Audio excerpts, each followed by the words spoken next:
Thank you for listening to Mormon Sex Info. This episode is an archived episode and is only now becoming publicly available. Mormon Sex Info relies on contributions. To contribute, please visit mormonsex.info. And now, please enjoy this episode.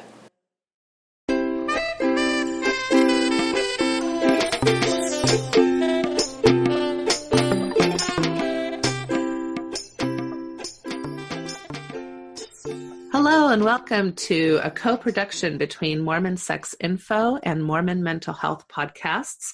This is Natasha Helfer Parker, and I'm excited to get started with our interview tonight. Before I do that, I just want to give a quick shout out to all of you who have heeded the call to start some donations headed towards Mormon Mental Health Podcast. I very much appreciate that. We've had several this last few months since I've been, asking more directly. We need to make this podcast sustainable financially if it's going to continue past 2018. And it's just been really heartwarming to hear so many people talk about or start giving me feedback about how meaningful these podcasts have been for them. So I appreciate all those comments. I appreciate the donations and continue to ask for more. Even though we've had some, we're nowhere near making it sustainable yet. So please, if you're finding these podcasts valuable, please consider donating. mormonmentalhealthpodcast.org. Right-hand side, there's a button. It's all very easy for you to be able to do that, either a one-time donation or doing it kind of like a subscription, like monthly. So thank you for that. Without further ado, I'd like to introduce our guest tonight. This is Bryce Cook. And he is a founding member of ALL, A-L-L, which stands for Arizona LDS LGBT Friends and Family, and a co-director of the annual All Are Alike Unto God Conference, which is held every April in Mesa, Arizona. He's married to Sarah Spencer Cook, and together they have 6 kiddos, 2 of whom are gay. And since their oldest son came out publicly in 2012, Bryce and Sarah have become public allies for LGBT people in and out of the church. Bryce is a graduate from BYU with a degree in finance and from ASU with an MBA. He's an economic consultant. I had the pleasure of staying in your home, I think last year sometime. I think I was there for Sunstone and several things that were happening in Arizona, and it was a lovely stay. So thank you for your hospitality. Got to meet some of these great kids that you have, and it was a very fun family. It was a fun time. It was a great family energy that you have in your home. And I'll just also say that you're a believing, active member of the church. And with that, is there anything else that you want to introduce yourself about, or have I done it all for you? I think you gave a very good introduction. You don't need to hear any more about me. Okay. All right. Well, the reason why I'm having you on the show is that while I was in your home and visiting with you, you were telling me about a document that you had, I think at the time, maybe just finished, and we're getting ready to publish. And this article is called, "What Do We Know of God's Will for His LGBT Children? An Examination of the LDS Church's Position on Homosexuality." So we talked about it for a little bit, and I had told you at the time that I'd probably be interested in interviewing you about it. And since then, I've had a chance to read it, and I find this really a beneficial article. You go ahead and compare it to the 1973 article that was published in Dialogue by Lester Bush in regards to the priesthood and temple ban on people of African descent, as far as some of the arguments he was making at the time as to why we have this current position. And so you kind of used that as a maybe template or an example of what you were trying to do. Is that a good way to start talking about this project and what led you to write it? Yes, the Lester Bush article was definitely a model, and I don't think I could compare my work to his. His really was really groundbreaking. Mine was not quite so academic. I started out writing it purely academic with hopes of getting it published in Dialogue, and indeed it was published in Dialogue, this summer edition. But I thought as I wrote, I didn't want it to be too dry and too academic, because I wanted it to, to touch people's hearts. I wanted them to feel a little bit what I felt. Although I did try to maintain an objective, dispassionate tone, I didn't want it to be too dry. So anyway, tried to strike a balance between completely academic and, personal account, and hopefully succeeded somewhat in doing that. But yes, Lester Bush's groundbreaking article was my model. I thought someone needs to write something for LGBT people that looks at why the church has taken the position it's taken, and is that position really of God? What do we know historically? What do we know doctrinally? What do we know from a moral basis? And what do we observe empirically that leads us to believe that our current position is really God's will? And I thought someone's going to write that article someday, and no one ever did. So I thought, well, I'll sit down and start typing it. And it took me about a good 6-7 months to get it all finished. And some of you probably wish it hadn't taken so long, because it ended up being a long paper. But I needed to get everything out there that I thought needed to be addressed properly. And anyway, that's the genesis of it. Well, you did, I think, an excellent job of going through the kind of the history and some of the stances that leaders in our church have taken and how those stances have changed over time. They're nowhere near, I think, where neither you nor I would want to see those stances be. But I think what you're doing here is very respectfully sharing some of the ways that these things have changed, precedents for other doctrines that have changed that have nothing to do with LGBT issues, and then also maybe some of the reasons why we see a need for change. So we're going to kind of go through those things here through this interview, if you don't mind. And is there anything that you want to say before we go further, just as far as your hopes or your, what do you hope this article, what do you hope the impact is? Right. The main thing I wanted it to do was to provoke sincere questioning and thinking. I'm not doing it to club the church or to embarrass it or to criticize the leaders or to try and push them. But I do want it to push people, members, everyone, to think a little bit. Why do we believe the way we believe? Why do we have the positions we have? And if people will at least think about that and really sincerely question or consider all the questions that I raise in this paper, then I feel that the mission will be accomplished. And then I will allow the Lord's Spirit to work on individuals and on the leaders of the church to make the right decisions, because I believe in the end, the truth will come out and that right will prevail. And I would hope that will happen sooner rather than later, because while things are in flux and while people are wondering, then that's when we have lots of problems. And certainly we see that our LGBT brothers and sisters are suffering greatly with the church's position now. Now, I know that sounds a little biased too, like, well, my conclusion is already reached. And I will say up front, yes, my conclusion based on years of study and prayer and meditation and thinking and writing, I have come to a conclusion for myself personally as to how I feel. And I think that's pretty clear in the paper. Yes. But I leave it to everyone to reach their own conclusion and to think about the questions that I raise, given the observations that I make and the things that the paper covers. Yeah, thank you. And I will back you on those conclusions myself. I mean, I too am a member and have been for years treating people in these situations, which is what led me to those conclusions changing and those ideas changing, right? Because of many of the things that you're talking about here. So let's dive into this. Let's start with kind of where your paper starts, which is the historical background. Right. And maybe even before we get to the historical background, would you be willing to just kind of paraphrase what the current position of the church is as far as just basic, and then we'll go into some of the ways that has changed. Certainly. So right now there are two, I think, underlying core principles that the church espouses as part of its position on homosexuality. The first is that being homosexual is not a choice and it's not a sin. However, acting on it is, even if it's in a lawful committed marriage. And then secondly, marriage can only be between a man and a woman, and that's the way God ordained it to be. So that, I would say, succinctly describes the church's position. And it's always interesting to me how many people still are not clear about that very first thing that you said, because really that's a shift we've seen fairly recently. I would say in the last 15 years or so, that being homosexual is not a choice or a sin, but acting on it is. I think that everybody is right. Yeah, absolutely. In President Kimball's era, just the fact of being homosexual was considered a grave sin. They didn't distinguish between acting on homosexuality and being homosexual.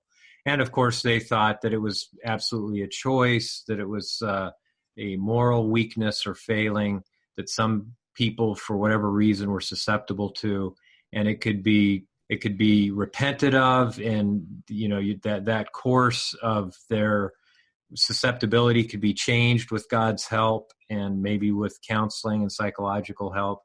But now the church has completely reversed its position from those teachings and ideas a number of years ago. Yeah, and that's not, putting it into historical context, that's not uncommon that, most of society prior to the 1970s would have seen homosexuality in that way, at least here in the United States. So that it was considered a mental health disorder. It was, in the Diagnostic Statistics Manual, it was actually like a diagnosis that you could be given, which that was backtracked in the early 70s in the psychological fields.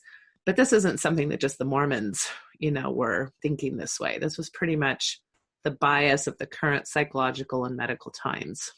Yeah, that's absolutely correct. And that's one reason why it raises the questions that I have put in this paper is, does our position really just stem from cultural belief and tradition?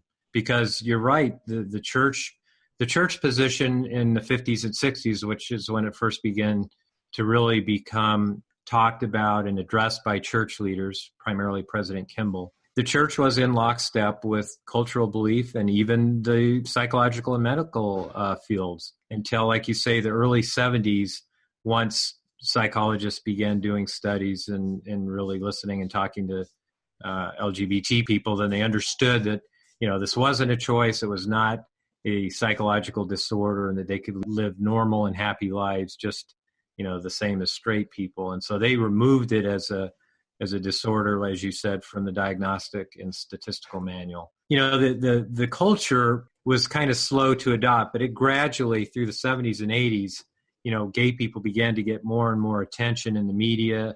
A lot of it was still negative, but little by little, society began to change. But the church stayed really firmly in the, this is not acceptable, it's a choice, it's wrong, and it will never be acceptable before God.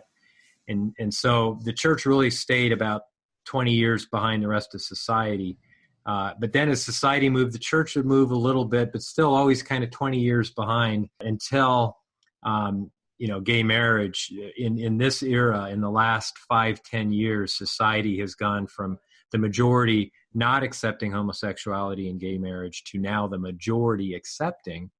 The church also has seen tremendous change in acceptance of homosexuality. I'm talking church membership there, by the way, as reflected in polls and surveys, but still quite a bit behind the rest of society in its acceptance. Yeah, and right away, I'm going to apologize to any listeners who are in the T category, because we're using the term LGBT, and really what we're talking about mostly here is LG and maybe B. As far as a lot of these quotes and things, it's not that the T population isn't also affected, obviously, by many of these concepts, but much of the conversation has been around same-sex attraction and homosexuality. Not so much of the conversation has been on gender identity, even within the church. And I think there's been very little about that, which I actually see kind of as a mixed blessing. In other words, there isn't a lot of, I think, understanding about it, nor conversation about it, which means that hopefully when we start having more dialogue about that, we won't have all of this, backlash to kind of undo when it comes to. Yeah, thank you so much for that clarification. And sometimes I throw around those acronyms LGBT too loosely. This paper, as the title says is really an examination of the church's position on homosexuality, and it does not address transgender. And I would love to do that at some point. I'm still learning about that aspect of it, and I've learned a lot in the last couple of years, but the paper really is focused on homosexuality. So I appreciate you making that clear. I have to remind myself too. I think we all kind of, LGBT is just kind of a very common, like you said, acronym that most of us use, and sometimes we forget what exactly we're talking about. And anyway, Yeah. All right, so let's go right into the evolution that you really do a good job of even bringing up some quotes that I'd like to just read here. So the first one is it a choice? And you kind of addressed this already, but some of the quotes that we had, like from Kimball back in 1969, he states, "Many have been misinformed that they are powerless in the matter, not responsible for the tendency, and that God made them that way. This is as untrue as any other of the diabolical lies Satan has concocted. It is blasphemy. Man is made in the image of God. Does the pervert think God to be that way?" Quote unquote, that way. And then Packer in 1976 states, "There's a falsehood that some are born with an attraction to their own kind, with nothing they can do about it. They are just," again, quote, "that way. That is a malicious and destructive lie. While it is a convincing idea to some, it is of the devil. No one is locked into that kind of life." So let's go forward into present. And these are all things that both of these quotes are just from the mormonandgay.org website. So I'm not sure they're tied to a particular individual. But it says, even though individuals do not choose to have such attractions, they do choose how to respond to them. So that's different than what was being said before. And while same-sex attraction is not a sin, it can be a challenge. While one may not have chosen to have these feelings, he or she can commit to keep God's commandments. So again, where it stays the same is the expectation to not act, but there's quite a difference of tone in whether or not it's been a chosen thing or not. Right. You want to speak any more about those? Yeah. Just real briefly, I think that is so important because there are still members of the church. I think many members, maybe, who knows, the majority, at least of older generation, that don't know that don't believe that really, and they need to hear that from the church and understand that the church teaches it is not a choice. And if they could understand that one thing, I think that would go a long way towards helping them be a little bit more empathetic and accepting of gay people. Yeah, and one of the things that I've noticed recently, as the sexuality field advances in its understanding of human beings in general, there's been a lot of talk about there being a spectrum of orientation and attraction and erotic templates and preferences, all of this language that I'm kind of around all the time at these conferences, because what we do know about the human condition in general is that there can be a certain level of fluidity. I understand what we're talking about in the sexuality field because obviously people are very diverse. Their stories are diverse. Things change, your 20s are very different than your 60s, et cetera. However, what I've noticed is that the religious right or conservative religions like ours will take quotes like that and will actually go back to, see, it can be changed. We're fluid. And so they kind of use this new language that we're using in the sexuality field to almost come back to this idea of choice. And again, it's not even in the sexuality field. We're not talking about people choosing their fluidity. We just notice fluidity. And that for some people, that's still very much in a very small spectrum, so that as a heterosexual, for example, I may not have liked oral sex in my 20s. I may like it very much in my 40s, but that does, so there's fluidity in my ideas or in my things that I enjoy or not enjoy. That doesn't mean that all of a sudden my entire orientation is fluid. Does that make sense? So I want to just point that out for people to be careful to not buy into that. Oh, see, we were right all along because now the sexuality field is talking about fluidity. That was just a tangent on my part. So. No, that's a good point because I've heard that brought up as well. There are some articles by, I think it was a U of U professor, a woman that talks about that, and her articles have been mischaracterized and misconstrued. So yeah, that's important you bring that up. Okay.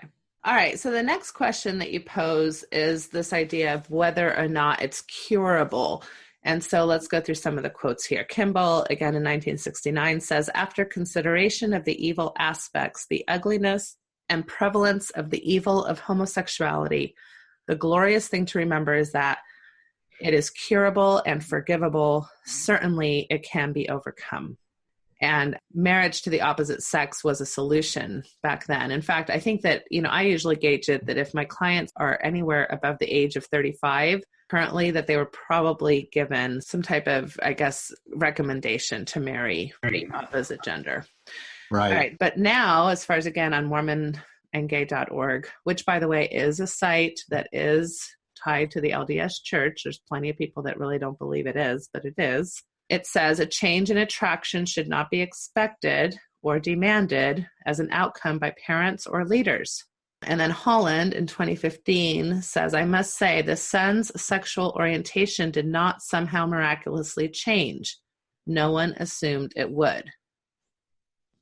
So do you want to talk about that a little bit? Right. Yeah, that was his talk about, I think it was about mothers, as I recall. And he had like 3 or 4 different stories. And this one was about a missionary who came home from his mission early because he had, in Elder Holland's words, same-sex attraction. And everyone who, understands gay people and who are advocates were really happy to hear him make this statement. When he said, I must say this son's sexual orientation did not somehow miraculously change. No one assumed it would.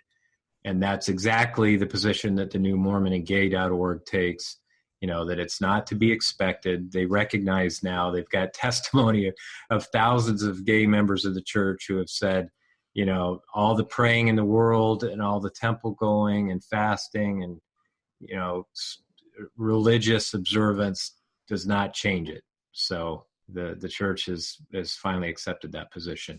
And I know there's been some research to show that people who are saying those things have tried those things much more so than those of us who are heterosexual. In other words, their willingness to live up to those things almost becomes like an obsession, like almost scrupulosity or stuff. So where they're praying and reading the scriptures and fasting for much longer times than is typical for the rest of us, because they're so desperate to have these promises, after all that you can do, which is very Mormon of us, to think, well, if it's not changing, then it must be me not doing enough. So these are not people who are taking those statements lightly, is just what I would add to that. So let's talk about what are the doctrinal reasons. Like you bring up just kind of an overlook at the canon, right? The scriptures.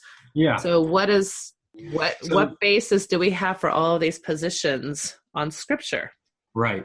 So again, looking at the church's position, which is currently, it's okay to be gay, just don't act on it. Even if you're in a legal, monogamous, loving marriage, that is, that is not okay. That is still sinful in the church's eyes. In fact, it's a grievous sin in the church's eyes, according to what some of the apostles have said. So where do we get this position from the scriptures? If you look in the scriptural canon, there's nothing in our LDS canon, that is the Book of Mormon, Doctrine and Covenants, Pearl of Great Price, that says anything about homosexuality.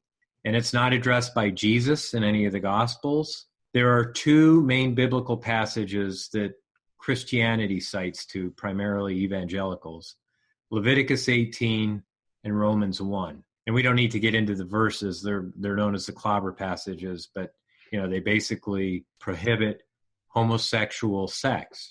And we could get into a discussion of how many biblical scholars think that this is way overreaching interpretation to say that prohibits same-sex marriage. And I talk about this a little in my paper, and I would agree with that, because both of those passages didn't say anything about same-sex marriage because it didn't exist until just, the last 10 or 20 years, really. And they were decrying practices really that were also engaged in by heterosexuals, whether that was master-slave sex in the Roman era or, armies in the ancient world for generations when they looted The vanquished towns would often, engage in sex with the men to humiliate them. As long as you were not the one being penetrated, it wasn't seen as being odd or different. So anyway, that was a little bit of a tangent to get into the explanation of the biblical passages. But here's what's interesting. None of our church positions or doctrines in any of the documents that the church relies on, including in its most current explication of its position, which is mormonandgay.org, that has the teachings of the church, nothing refers to these two biblical passages. So you ask any basic Christian evangelical, how do you know that God prohibits gays from having sex or being married? They will bring up those two passages. Most Mormon members probably would too if they're familiar with those scriptures. But the church leaders, when you look at their talks, and I did a survey of all the conference talks in the last 50 years or so, and have an appendix in my paper that shows how many times these verses have been brought up. And it's only like 2 or 3 times, and it's not even in the context of saying this is why we don't believe that homosexuality is acceptable to God. They're kind of tangential and just footnoted. So if our basis is not based on these biblical scriptures, then we have to go to modern day teachings. What do we have in modern day revelation or teachings of the church that justifies the church's position if it's not based on these Bible verses? Well, basically, we have the proclamation on the family, which we see Elder Oakes is really trying to establish that is the basis for our teaching in his last conference talk in October. We have several other documents that actually do a better job of explaining the doctrine. One in particular is called the Divine Institution of Marriage, that came about originally at the time of Prop 8, and gave all the churches religious justifications for why same-sex marriage is not of God. But what you see in these modern-day teachings and responses is that they really came about as a defensive response to societal change and to change in potential laws in government. They did not come about as church leaders praying to Heavenly Father and saying, Heavenly Father, how can we help our gay members? How can we understand how they fit in thy, plan of salvation or in the kingdom? It was all, how do we prevent homosexuality from infiltrating the church? How do we prevent same-sex marriage from becoming acceptable? This horrendous sin. That's where the positions have originated from. And so that's another reason why in this paper I am trying to say, let's look at this from a position of love and empathy as opposed to a defensive posture on how to prevent same-sex marriage, because that's really where our doctrines have originated. Well, and I think a lot of people think that the family proclamation was somehow way before Prop 8, and therefore it was like this great, almost quote unquote revelation, preparing for things like Prop 8. But what I think a lot of people don't understand is that actually the legal issue is already happening in the state of Hawaii, as well as other countries like Canada. I forget now which other ones, but right in that time of the mid-90s, which is when the proclamation came out. So it's absolutely correct that this was in response to legal things that were happening either in our country or others. Right. So it was not, it wasn't like 10 years before the first Prop 8. Prop 8 was several things down the road. Yeah. Yeah. It's one that got the most news, or that most people were aware of. Most people were not aware of the church's involvement in the Hawaii legal action. Yeah, the Hawaii legislation was in the mid-90s. 95 is when the proclamation came out, if I'm not mistaken. And then Prop 8 was 2008, quite a few years later. Right. But the church, all in that time frame up through 2008, was very involved publicly in opposing same-sex marriage legislation, in trying to get members to oppose it, to donating money, and being involved in political lobbying. And then after 2008, after Prop 8, the church got such a black eye publicly for its involvement, and even got fined for some illegal contributions or not abiding by full disclosure laws, that they totally retreated from public opposition. And from that point on, they really just encouraged the members to defend religious freedom. And that sort of became the big watch cry, as well as they have continued behind the scenes to hire law firms and lobbying firms to file amicus briefs, like in the bake shop case. They've filed an amicus brief. They did in the Supreme Court, Obergefell matter. So they continue to fund, legal opposition to same-sex marriage, but they don't go real public in opposition to it. Right. So we were talking about the doctrinal basis and how it's not based on the biblical scriptures. It's based on the church's current arguments, which have originated out of political positions. And so now, if you'd like, I can talk just real briefly about what the key theological arguments are that the church makes in opposition to it. Yeah, and right before we go into that, I would just like to point out that in October 2010, you state this, and I remember this happening, it was Packer who said in one of his talks that the family proclamation was a revelation, and actually that was taken out of his talk because it is important to understand that the family proclamation as it stands today is not canonized and actually wasn't even written by the first presidency or the apostles, is my understanding.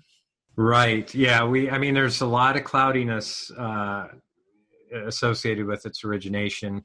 Elder Oaks kind of tried to clarify that in his last talk without getting into specifics, but that's correct that it originated originally out of, it appears, the church's opposition to the Hawaii legislation for same-sex marriage. But regardless of why it originated, the church leaders are still going to say it's an inspired document. They're still going to say that, it represents the church's theological basis for why it believes in traditional families. I see a lot of people trying to sweep it away because of the purpose that it originated. And I get that, but, as long as the church claims it was still inspired, it's kind of hard to debate. It's going to be their position. Yeah, exactly. Okay. You are correct. So the theological arguments the church makes, there are three main points. One is that the church's position is based on eternal marriage and eternal progression and procreation. Mm-hmm. So this continuation of the seeds idea. And that assumes that the sealing of a husband and wife is the crowning ordinance of all the priesthood ordinances. The sealing in the temple is, this crowning ordinance.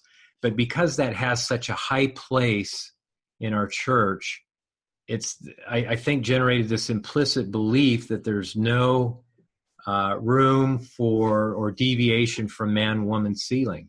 That's all there is, just because that's the way it's originated over time. And this takes a very literal approach, particularly this procreation in the next life.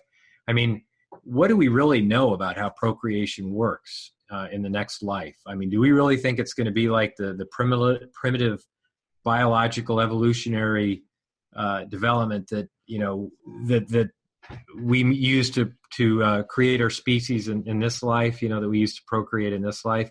We just know nothing about if we had another millions of years of evolution and development to the point where we were like a super intelligent post-mortal being like God. How do we know what gender's like or what procreation's like? And I think we just, being the limited, the creatures of limited imagination and mind that we are, the analogy I use is trying to understand God in the next life for us is akin to us trying to explain our existence and life to an ant.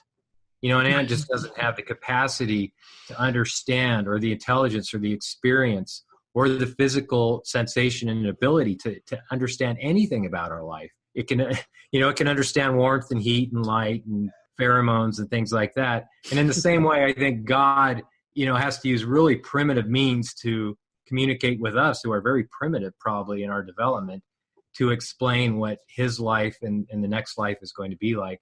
And so whenever we take our life and our experience and superimpose it onto God's life and what the hereafter is like, I think we get way off base and we go too far. So thinking that procreation is, all about having babies and having sex the same way we do now, who can say? Who knows? I just think we're reaching too far. Well, two thoughts I have, one of which you talk about and one I don't know. But if I remember correctly, like in deeper Mormon doctrine, there's even like 3 levels within the celestial kingdom level.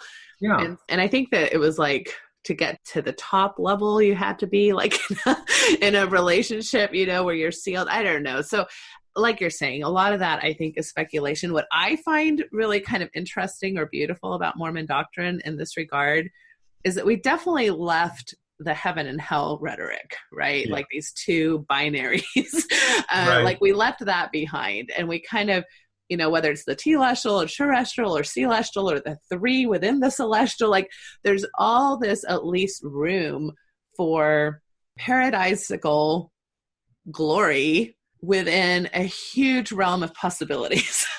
Right. And so I think that, sometimes we kind of, there's still that binary, like puritanical gene in all of us that likes to go back to the heaven or hell approach, right? You're either in or you're not, instead of the invitation within Mormonism to see it as a more expansive, ongoing journey that I think is potentially there doctrinally. Right. But regardless of that, because that's not really what's super important here, I think your point of procreation, well, many of us are in marriages heterosexually that have nothing to do with procreation, right? So that really falls short for me. And you mentioned this in your article, that we can get married in our 60s. I mean, the apostles are getting remarried. They're not having new babies, in their 80s.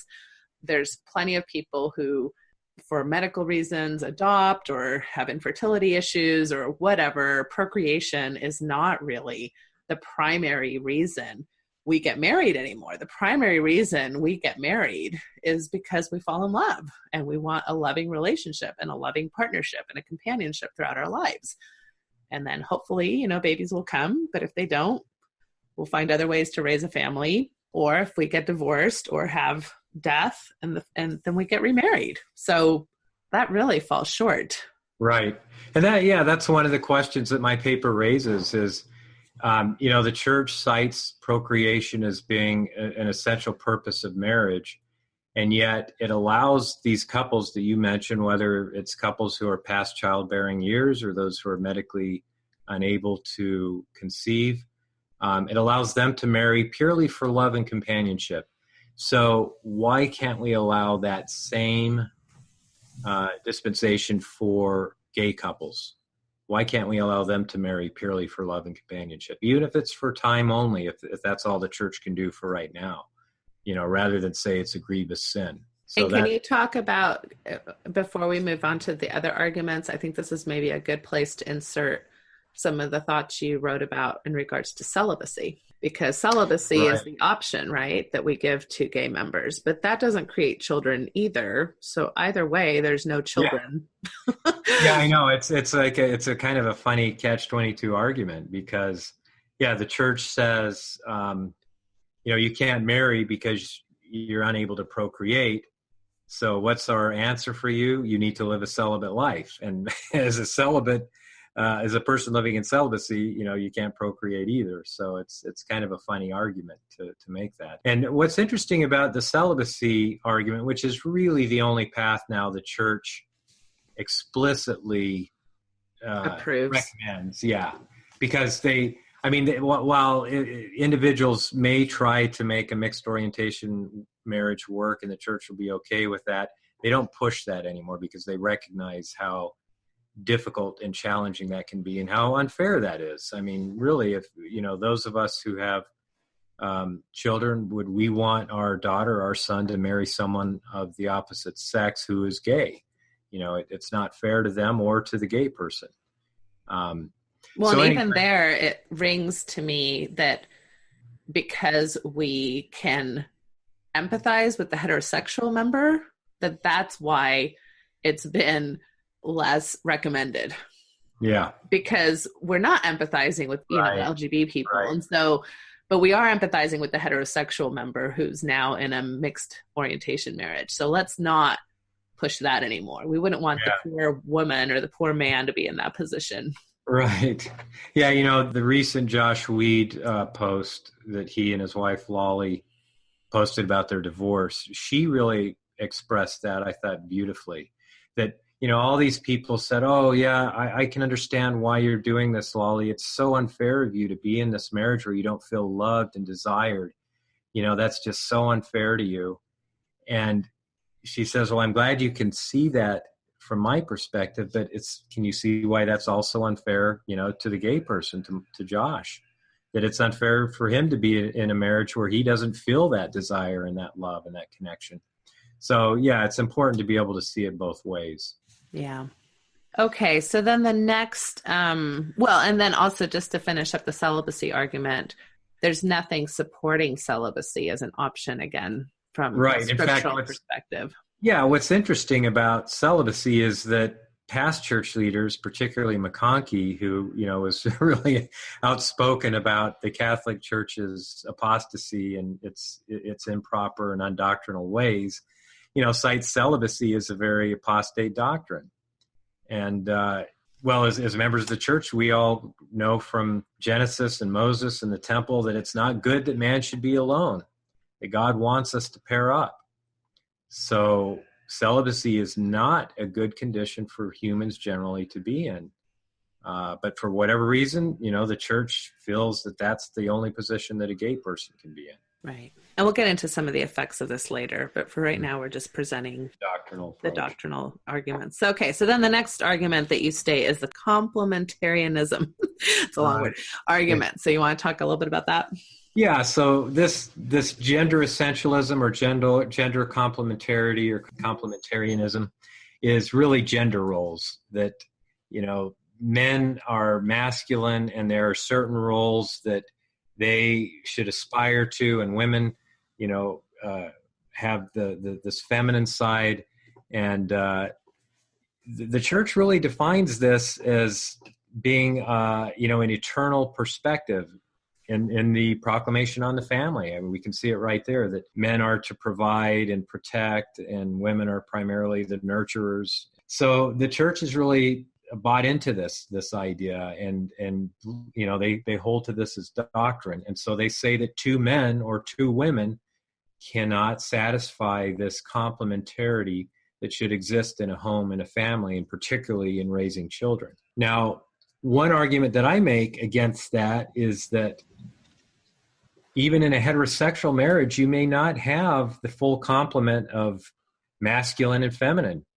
What about a man who is somewhat feminine in his demeanor and is not aggressive and, someone who likes sports or, and all those typical manly things? What if he's more tender and nurturing and engenders some of the what are considered to be feminine characteristics? How does that relate then to having the full complement of this gender complementarity? Another argument I make is not in the paper, but that I've often thought about, where the church says a child is entitled to having a mother and a father because they think masculine and feminine are necessary for the complementarity and the rearing of children. But you could say that, what about if a particular parent has a handicap? And I'm not saying this to say that gay people are handicapped in any way, but to make this point, what if a parent, for instance, say a mother was deaf, would weigh in and say, oh no, has the right and is entitled to be raised by parents who can hear their cries, because wow, that is a big safety concern if a parent couldn't hear its child's cry. They'd never weigh in on that. Or let's say a husband was in a wheelchair, was maybe paralyzed. Would they say, oh no, a child has the right to have a father who can run and jump and play with his kids and teach them sports and go on hikes? They'd never say that. Yeah. So why is it that these gender roles are so crucial? These assumed gender roles are absolutely necessary, and the children are entitled to them. when they may not exist even in a heterosexual marriage. Yeah, this argument is just ridiculous to begin with. You're so right. I mean, children are entitled to survival. That's a good thing. And whether it's survival, whether it's grandparents or foster parents or adoptive parents or biological parents or siblings or aunts and uncles who are helping that survival happen for that child, we should just be, praising whomever is going to help that child survive. And actually, it also ignores the fact that the most dangerous place right now for a child is in its own home, as far as sexual abuse, physical abuse, verbal abuse. And the majority of the people doing that are heterosexual people in really crappy relationships, right? Or really like dysfunctional homes. Yeah. And then the whole gender idea is like, what does it mean to be a man? And what does it mean to be a woman? And this is something that's shifting dramatically in our current culture. I mean, even people who are in heterosexual marriages, again, I'll go back to me and my husband. I mean, I don't want to be seen as the docile, quiet, passive nurturer. I mean, what? That does not go over well. Right. And he better be tender or else, he's too aggressive. That's not good for him either. Right. So these ideas of what it means to be a man, a successful man, or what it means to be a successful woman, we all have these kind of what are deemed feminine or masculine traits in different ways and in different spectrums. And it's really something that I think is coming under attack from a lot of different narratives, not just the LGBTQ plus narratives. Right. So Good. All right. And then the families and children argument. Right. So that one is basically, again, that the children, it goes along with what we were just talking about, the gender essentialism. There's two aspects to gender essentialism and complementarity. The first is just couples who marry, because of procreation and everything, it takes a man and a woman. And so that's the way God designed for men and women to be together in marriage. And that's the only way it can be. And then as it relates to children, it's really what we just talked about, which is that the church believes that children are entitled to be raised by a mother and a father. Mm. But as I point out, really, we should turn to the research on this and see what science has to say, and not just on to opinion, because this is really a question that can be addressed by science and by studies.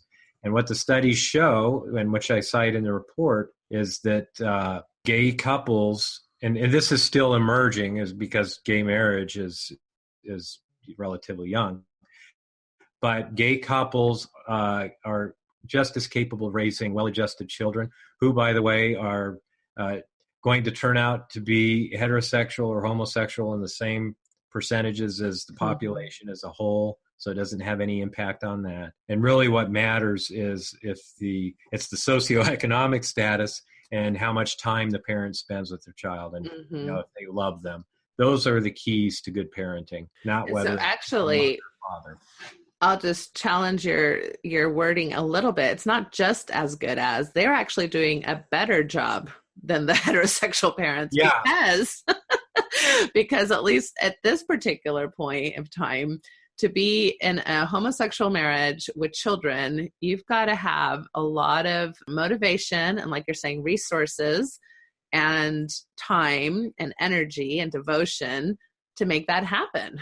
And so these are very deliberate parents. Right. No mistakes or whoops children and those kinds of things. Right? That's right. That's right. All right. Do you want to go into some of the moral basis arguments that you make as far as, again, kind of where the church is coming from? Yeah. Go ahead.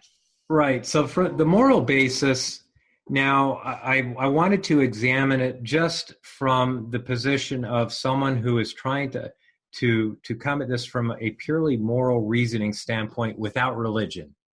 So assuming someone who wasn't religious, or maybe they are religious, but they don't know for sure if the church's position is right. And so they just want to examine from a purely right and wrong moral position, what kinds of things do we look at? What do we observe that would tell us whether it's moral or immoral? And I look at several different points. One is love versus sex, because so many people see homosexuality as just being about sex. In fact, they Mm-hmm. tend to objectify homosexuals based on their sexuality as opposed to seeing them as whole human beings. I mean, think about if we looked at a young gay couple, a young heterosexual couple in our ward, just say recently married, home after their honeymoon, and they speak and they share their, dating and courtship story, how they often do when they give their talks or testimonies.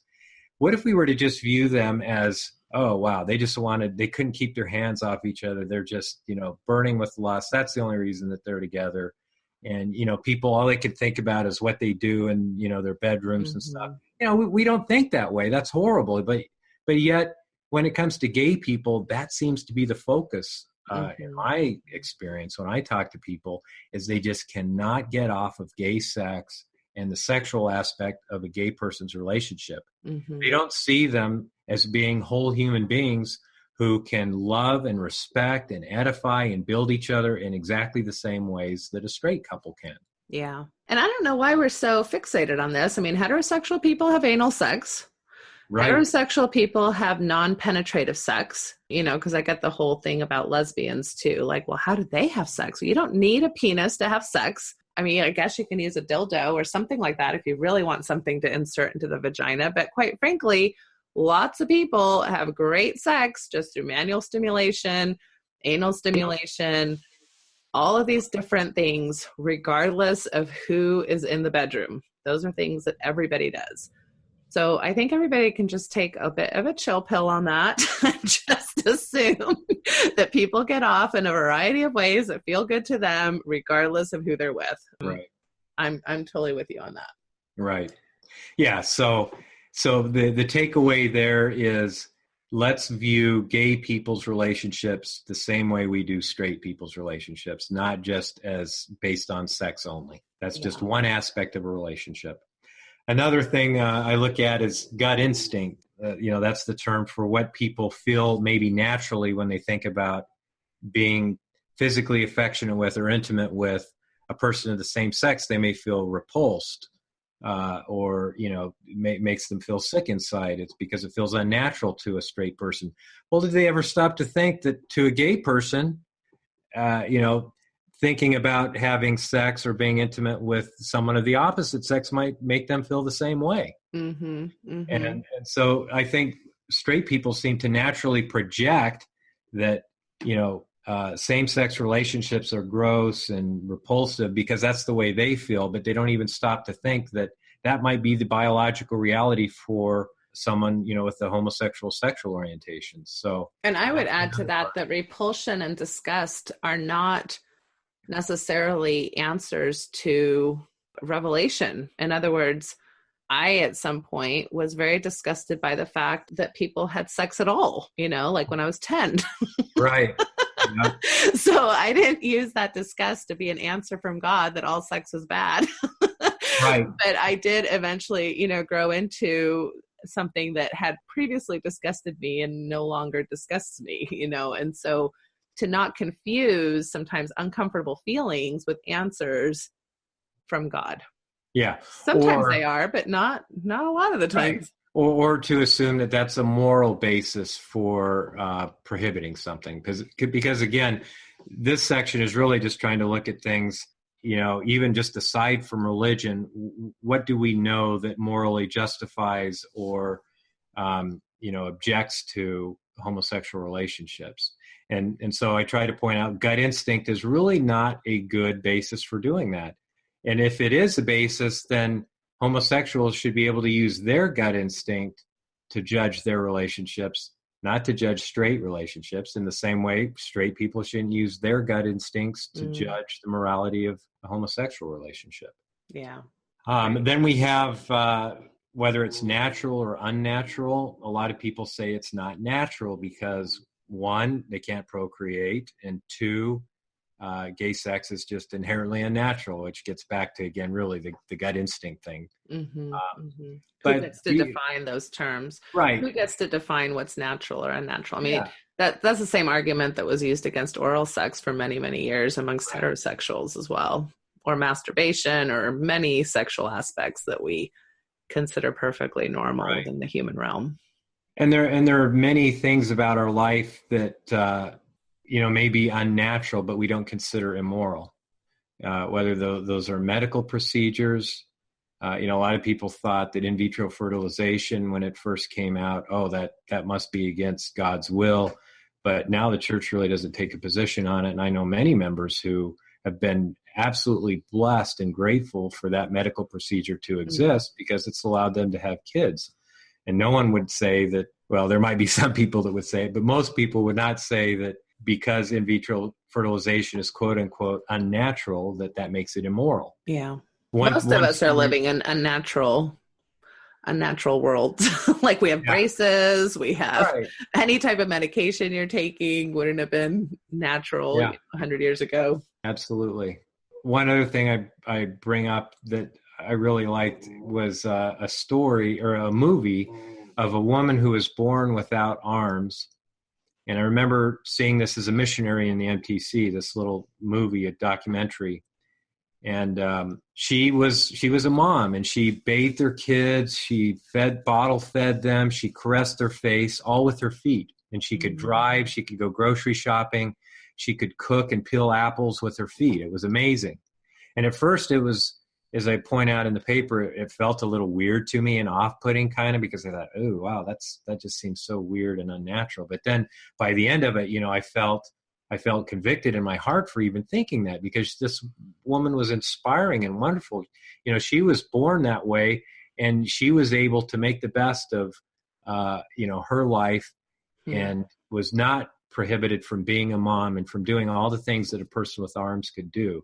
And so even though someone might say, well, it's unnatural to feed your baby or caress your baby's face with your feet, maybe that's not what feet were originally intended for. But guess what?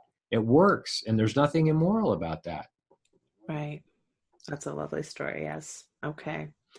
And then the last one being harm or benefit. Right. A lot of people, and including the church, and the doctrinal argument they make is that allowing gay marriage and allowing children to be born into those kinds of families will harm society and will harm the ability for children to form natural attachments and to engage in courtship and marriage. And they never cite any reasons why that could be. And I just have no idea how that would happen, why knowing someone who was in a happy gay marriage would in any way impact my marriage or make me all of a sudden, want to enter into a same-sex marriage. Mm-hmm. It really doesn't make sense. On the flip side of that, what is the benefit to having gay people being able to marry and have those same expectations and societal incentives and expectations to pair up and be committed, as opposed to engaging in risky sexual behavior and hookup culture and all those things that proper religious society decries? Why would we keep them from that? It just, that doesn't make sense. It seems like society will benefit when people can pair up and provide a safety net to each other, can provide care to each other, and provide a home where they take care of each other and are committed. That's all. Those are all benefits to society. Yeah, and this is really also, there's some research that came out last year that really kind of slapped us all in the face as far as religious communities, because they were showing that kids who grow up in non-religious families are actually friendlier and more inclusive than kids who grow up in religious families.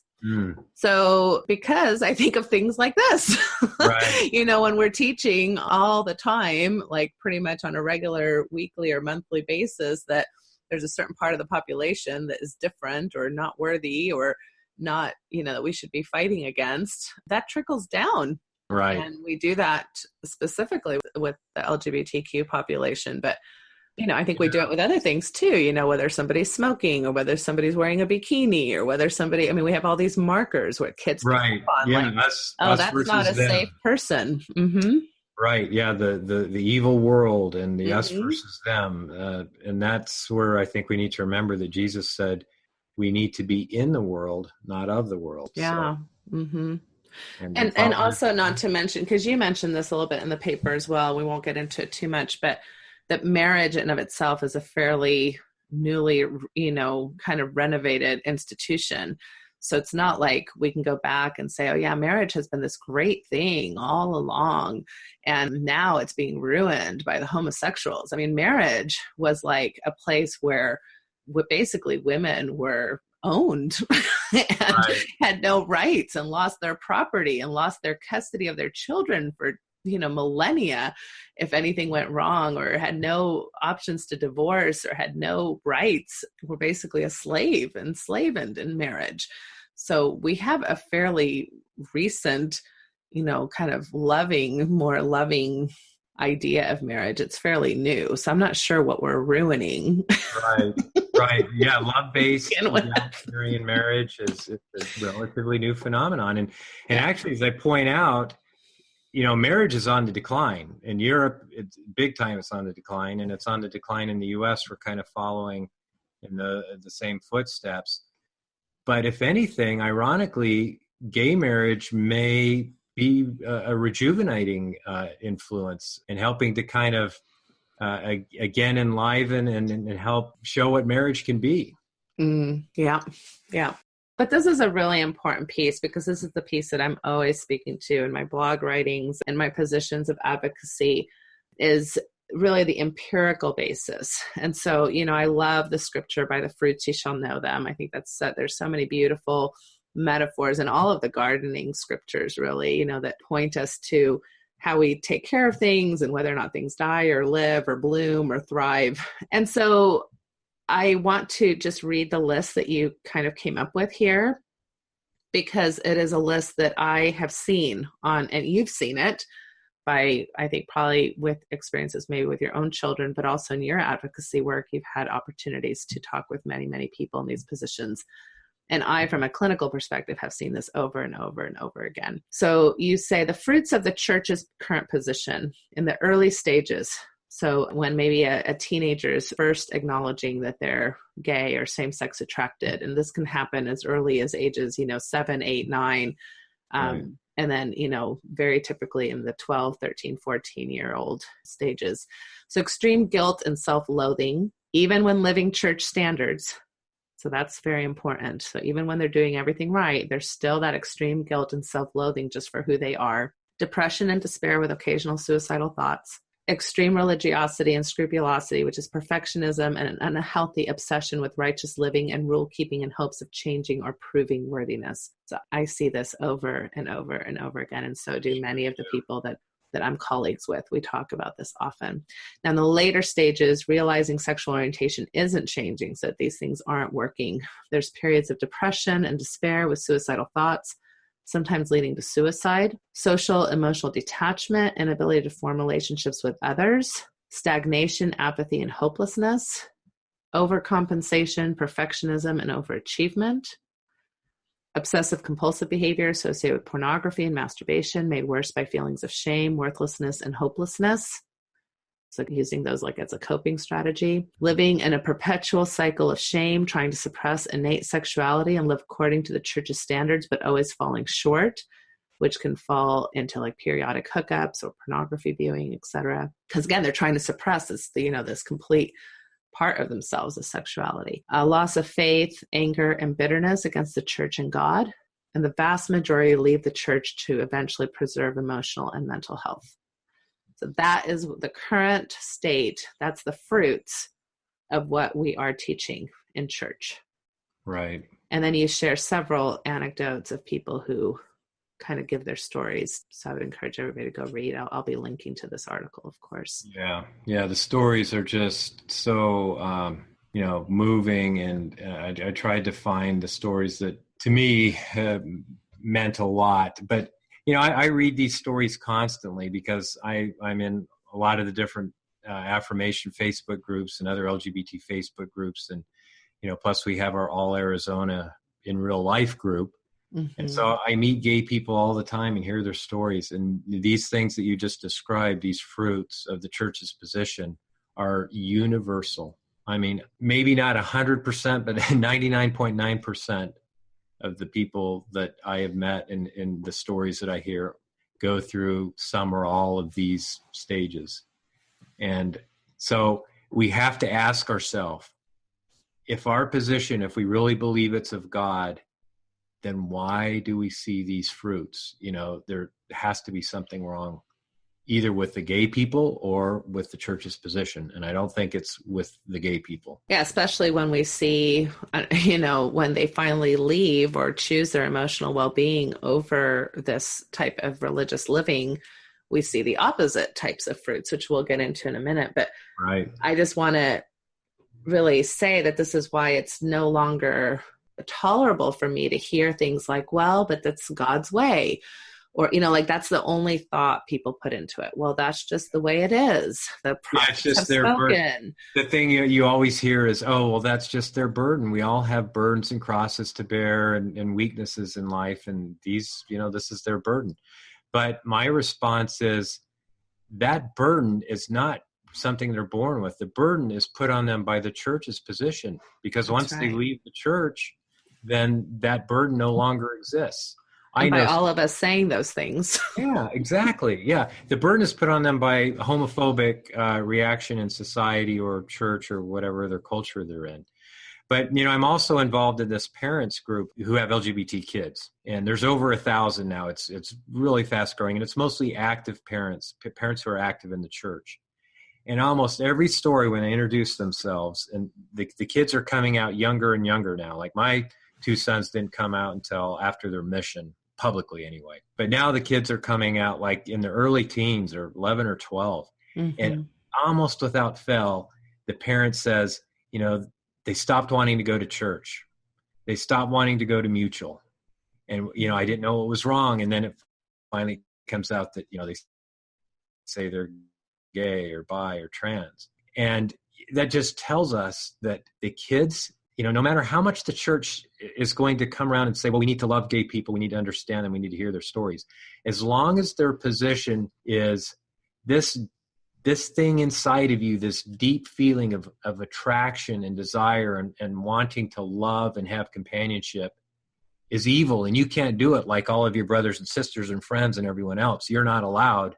What does that tell these kids? I mean, it's toxic to them. And so most parents ultimately see that is the case, and they do not want their kids going to church because they would rather have a healthy and living gay child, out of the church than a religious, emotionally unhealthy, anguish, tortured, and possibly suicidal child in the church. That's right.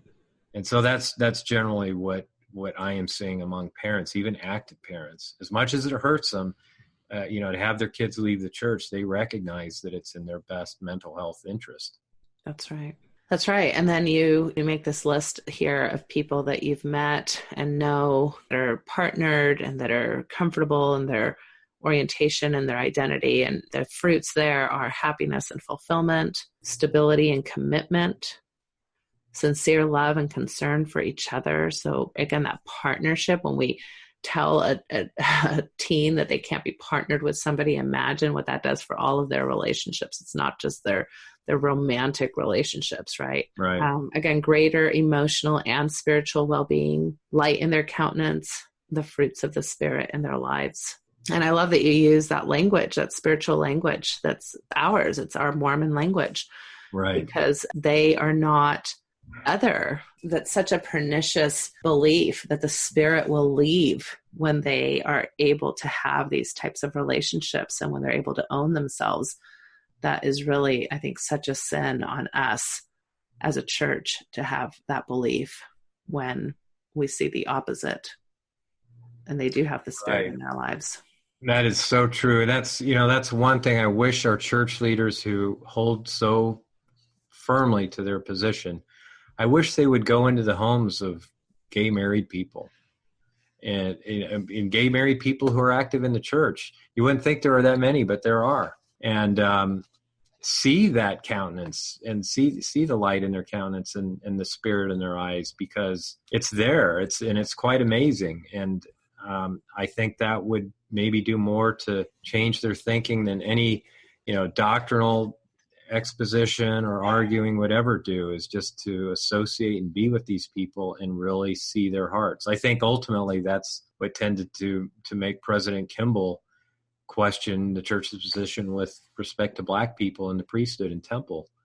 was, once he began getting the stories of the people in Africa and Brazil and, hearing about their lives and their experiences, that changed his heart. Yeah, and I know that the current presidency and apostles have heard the stories. I know that there have been people just like you who've actually met with them and told them about their children, the suicides, people who are who are getting married. So it's a little bit, what word do I want to use? Uncomfortable or disheartening for me that hasn't had more of an impact. And so I would like to see what you're talking about, which is actually go into the homes. And for any members of the church that might feel in disagreement with many of the things that we've said here, again, just an invitation to get to know people who are gay, who are lesbian, who are married, who are in relationships. That's usually how we make progress in the world, right? That's absolutely the key. That's what's going to change people. Yeah. Yeah. It's getting to know people that you're afraid of or that you other. So, right. All right. So where do we go from here? Do you want to take us home with what are you hoping, what are you hoping happens? And I mean, you've kind of been saying it all along as far as your plea, but let's wrap it up with. Yeah. So as I pointed out, the church is making some positive steps. It certainly reversed some horrible teachings and doctrines from, a generation ago. And, those are all positive steps. And even in just the last year or two, we've seen a lot of positive things happen. We've seen negative things happen as well. There's been kind of an inconsistent approach, and that was likely due to President Monsing being incapacitated and so not having a unified voice in this area. But it'll be interesting to see now what that unified voice is. But Elder Ballard, like recently in November of last year, gave that fireside where he said, there is a place for you in the church, as a gay person. And we need to listen to their stories and hear about their lives. So that was a very positive thing. Now, as I just pointed out, while getting rid of homophobia in the church, telling people that being gay is not a choice, telling people to love and have empathy for our gay brothers and sisters is a good step, it's not enough, because as long as kids from the time they're little have drilled into their souls that if they ever act on that, deep inner desire that we all have as human beings to connect with and be with and partner with someone else, that we are naturally attracted to, as long as they're told that they can't have that and that if they express that, it will cause the downfall of the family and society, it's toxic to them. It causes them, mental and emotional anguish, and it's unhealthy. So the only way I see that we can correct that is we need a revelation from God to tell us, how do we correct that? Or, the way we are going is not right, one or the other. And so that is going to take a lot of courage. It's going to take a lot of humility, because the church will have to clearly backtrack on what it's taught now very strongly for several years. But it won't be the first time. Particularly with blacks in the priesthood. There were, every prophet since Brigham Young pretty much taught that this was God's will, and this isn't going to change until, the millennium or who knows when. And a lot of them had to, swallow their pride. Elder McConkey's famous speech when he said, forget what Brigham Young said, forget what Orson Pratt said, forget whatever I said. We acted and spoke with limited light and knowledge. And before we understood what is, and I'm paraphrasing this, before we knew what was recently revealed today, this was back in 1978. So the church can change, and it has changed on pretty much every fundamental doctrine. If we study the doctrines, we'll see that from the beginning of the church until now, there have been numerous changes to many of the fundamental doctrines. So from everything from polygamy to birth control to even just the nature of God, from the way Joseph Smith originally conceived of God, from one being to a bodied God. I mean, that changed over time. He didn't just have that all at once. So a lot of the doctrines that we have in the church change over time as we get more light and knowledge, and that's the hallmark of a living church. That's not a bad thing. That's a good thing. It doesn't mean that God changes. It means that we are coming to understand what is really God's will and what is eternal truth. And which is the hallmark of Mormonism. Exactly, yeah. We believe all that God has revealed, all that he does now reveal, and that he will yet reveal many great and important things pertaining to the kingdom. That's right. It's what sets us apart, and it's beautiful. And we've done it many, many times, and I guess we'll do it many, many more times to come, even on topics that are not of this subject. But this is an obviously important subject for you. You have 2 gay sons. It's an important subject to me. I've had many, many people in my office. I've known, people who've died from suicide in this regard. I mean, it's tragic. It's unnecessary. It's harmful. It's abusive, and it needs to end. And we can be members of the church and hold that position. I feel, more Mormon than ever holding this position, and I will not have anybody say differently of me because I hold a position that is opposing the current position that, some of my leaders are espousing. And I even sustain them through that, disagreement. That's my position on that. I'm not going to, for me, just bowing down and whatever you say goes. That's not a sustaining position. Right. That's a blind sheep a position that I don't think helps anybody. I don't want people treating me like that. If anything I say goes, then I lose reality. I need people to challenge me and tell me where I'm wrong in my thinking and be willing to stand up and say, I don't think you've got that, Natasha, exactly right. And that to me would feel much more sustaining, albeit uncomfortable, and I might get a little defensive, but it's still more sustaining than just going along with me. So thank you so much, Bryce, for this wonderful interview, for your work on this. I think it's really an important piece. And I hope that people will take the time to really, dig into it and read it and share it with others. And that this will have been a good podcast to also maybe share with those that you're, hoping that will be open to different ways of thinking about this topic. Because I think really for the primary reason of the suffering of so many. Right. Any closing thoughts from you or?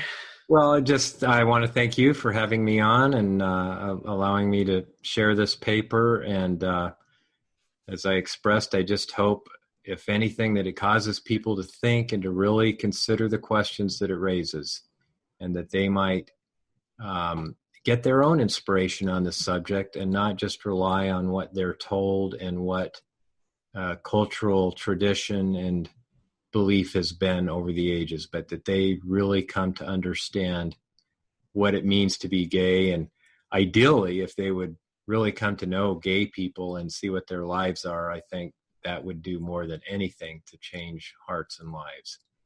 So thank you again for having me on. I appreciate it. Thank you, Bryce, for your time. I really appreciate you being on. Good night. Good night. And for those of you who are listening, just again, if you find these types of podcasts valuable, remember to donate. Please consider commenting on the comments section. We'd love to hear from you. What types of topics do you want me to cover? What did you like or did not like about this interview? We'd just love to stay engaged. So please donate, comment, be involved, and continue listening. Thank you so much.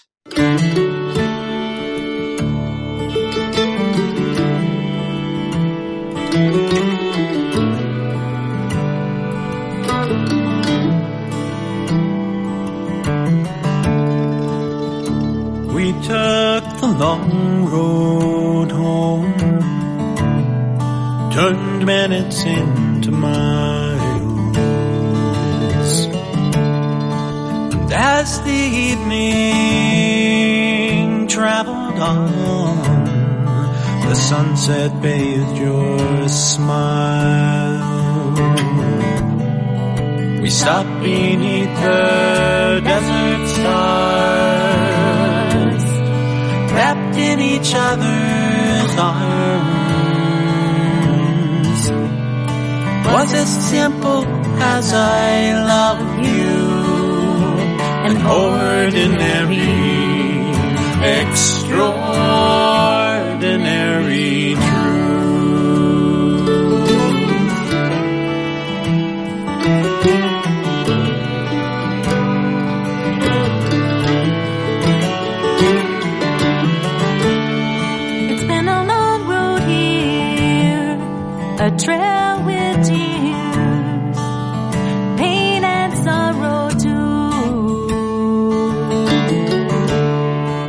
but through every storm we traveled on like lovers do. And if sometimes we fell apart, we always came back home. Was as simple as I love you, an ordinary, extraordinary truth.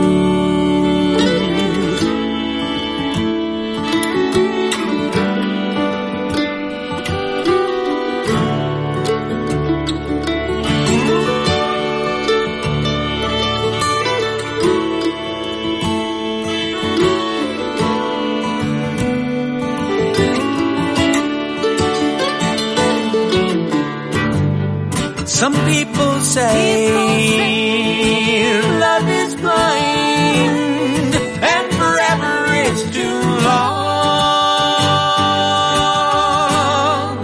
But I see your eyes in every sunrise. Can't imagine life alone.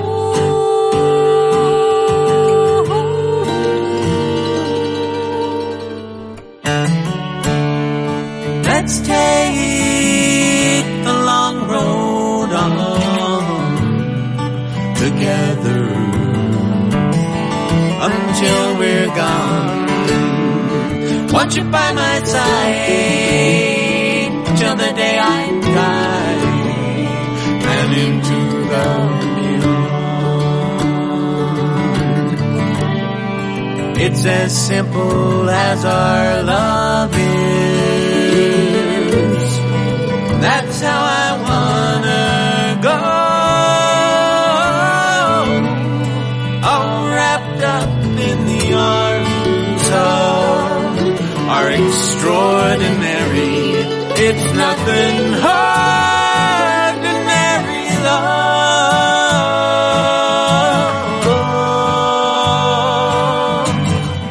Ordinary. No, it's extraordinary.